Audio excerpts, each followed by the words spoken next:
Imagine un monde où la magie n'est pas un pouvoir, pas une explosion, pas un combat, mais un art. Un art si précis que chaque sort ressemble à une équation vivante, dessinée à la main.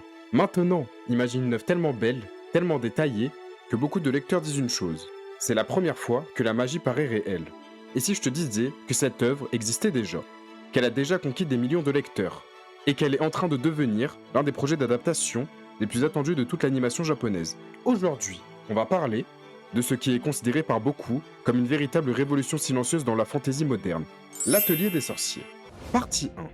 Une magie qui n'est pas un pouvoir, mais un langage.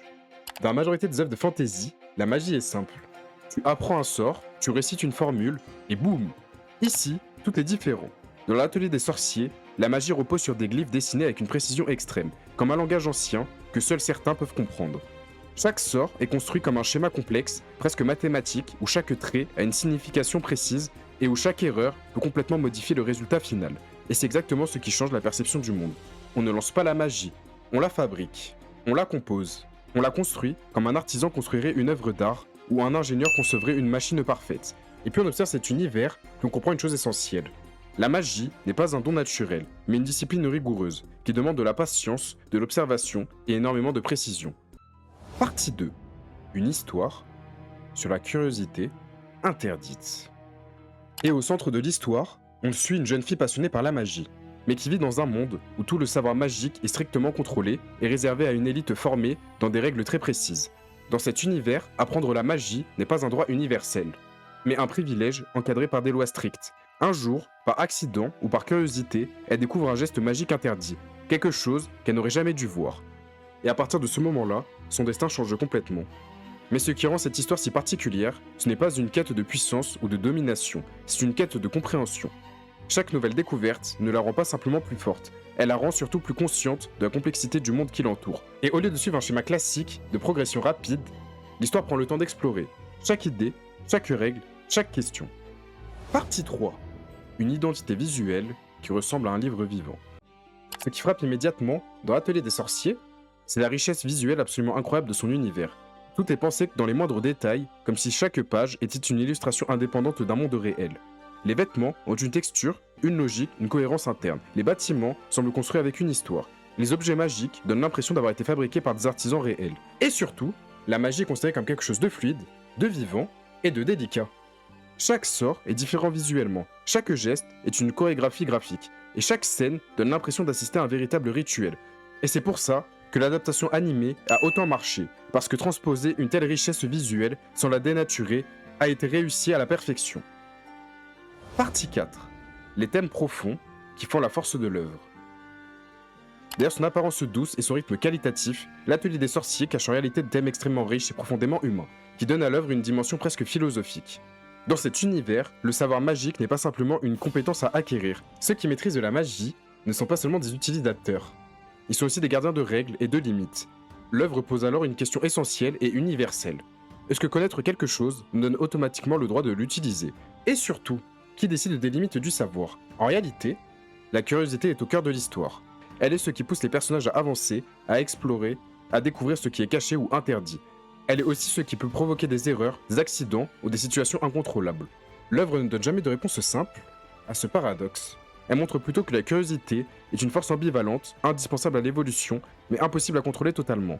Le monde de l'histoire est structuré autour de règles très strictes qui ont été mises en place pour éviter les abus et les dangers liés à la magie. Mais ces règles, aussi nécessaires soient-elles, créent aussi une forme de limitation et de frustration pour tous ceux qui veulent apprendre plus vite ou comprendre davantage. Cela crée une tension constante entre deux visions du monde.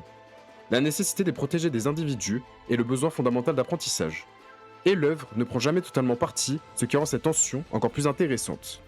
Contrairement à de nombreuses œuvres où la magie est uniquement un outil de combat ou de survie, ici, elle est une forme d'expression personnelle. Chaque sorcier peut développer sa propre manière de dessiner les sorts, ce qui donne à la magie une dimension presque artistique. On ne parle plus seulement d'efficacité, mais aussi de style, de sensibilité et de créativité.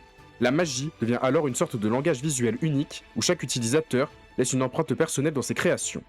Enfin, l'œuvre explore aussi la manière dont le savoir est transmis entre générations. Qui enseigne? Comment enseigne-t-on quelque chose d'aussi complexe et dangereux que la magie? Et surtout, Peut-on vraiment transmettre une connaissance sans en perdre une partie en route? C'est une réflexion subtile sur l'éducation, l'apprentissage et les limites de la transmission humaine. Partie 5. Les personnages de l'œuvre.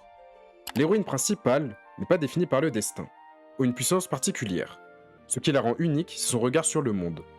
Elle observe, questionne et remet constamment en cause ce qui est présenté comme une vérité absolue. Dans un système où beaucoup de choses sont interdites ou contrôlées, sa curiosité devient presque une forme de résistance naturelle. Elle incarne cette idée très humaine selon laquelle comprendre le monde est plus important que simplement obéir à ses règles. Les figures d'autorité dans l'histoire ne sont jamais présentées comme des antagonistes simples. Elles sont souvent des personnages expérimentés, marqués par leur passé et conscients des dangers réels de la magie. Leur rôle est de protéger les apprentis, parfois au prix de leur expérimentation. Ce qui crée une tension constante entre la volonté d'enseigner et la peur de transmettre quelque chose de trop dangereux. Les apprentis, un véritable miroir de la société. Les autres étudiants représentent différentes façons de réagir face à un système rigide. Certains acceptent les règles sans les remettre en question, par respect ou par peur. D'autres cherchent déjà à les contourner pour progresser plus vite. Et certains commencent même à douter de la légitimité du système lui-même. Ce groupe devient alors une miniature de notre société, où chaque individu incarne une manière différente de penser l'apprentissage et la liberté, un élément particulièrement fort de l'œuvre, et l'absence presque totale de véritables antagonistes caricaturaux. Même les personnages les plus stricts ou les plus durs ont des motivations compréhensibles. Leurs décisions sont souvent guidées par l'expérience, la prudence et la responsabilité. Cela crée un univers moralement nuancé, où il n'existe pas de réponse simple entre le bien et le mal. Contrairement à beaucoup de récits, où les personnages évoluent principalement par puissance, ici, leur évolution est avant tout intellectuelle et émotionnelle. Ils apprennent à comprendre les conséquences de leurs actions, à réfléchir au système qui les entoure, et à remettre en question leurs propres certitudes. C'est une progression beaucoup plus subtile, mais aussi plus humaine. Conclusion.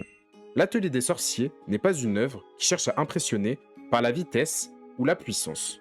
C'est une œuvre qui prend le temps de construire un monde cohérent, sensible et réfléchi. Dans un paysage où beaucoup d'histoires privilégient l'action et le spectacle, elle choisit la contemplation, la précision et la curiosité. Avec son adaptation animée qui a hyper bien marché, elle pourrait bien devenir une référence majeure de la fantasy moderne dans les années à venir. Parce qu'au fond, cette histoire ne parle pas seulement de magie, elle parle de quelque chose de beaucoup plus universel. Le besoin humain de comprendre, même quand le monde nous dit de ne pas regarder. Maintenant que la saison 1 est terminée, dis-moi en commentaire qu'as-tu pensé de l'adaptation animée. Merci d'avoir regardé cette vidéo, on se retrouve à très vite pour une prochaine analyse.